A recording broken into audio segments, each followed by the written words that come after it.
Assalamualaikum warahmatullahi wabarakatuh.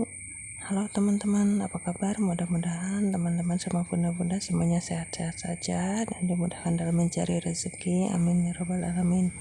Seperti biasa, saya mau masak di pawon lagi ya teman-teman. Sebelum nonton video ini, jangan lupa ya teman-teman tekan subscribe, like, komen, dan share biar bisa membantu channel kami.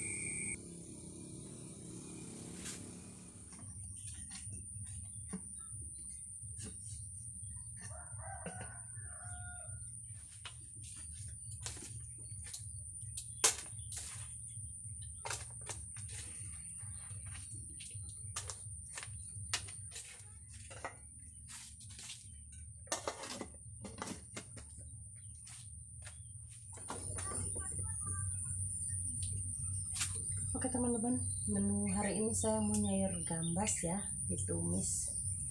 Cuman menu sederhana aja buat buka puasa. Sama masak di pawon ya, karena ada kayu bakar sedikit lagi.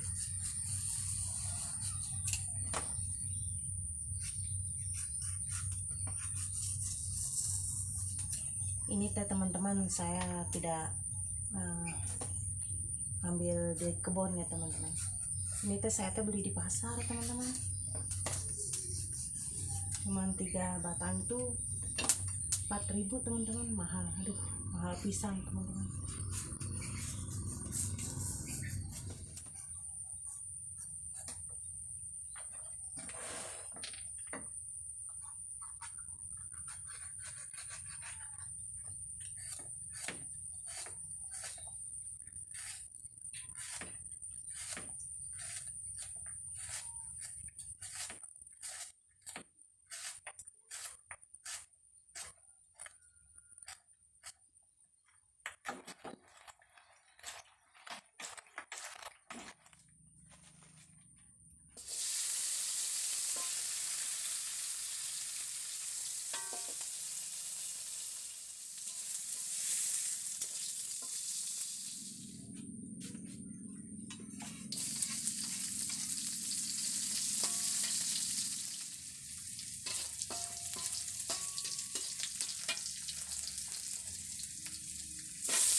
Oke teman-teman, menu hari ini aja, cuma sederhana, yang penting ada sambal terasi. Terima kasih banyak yang sudah menonton. Jangan lupa tekan subscribe, komen, dan share. Wassalamualaikum warahmatullahi wabarakatuh.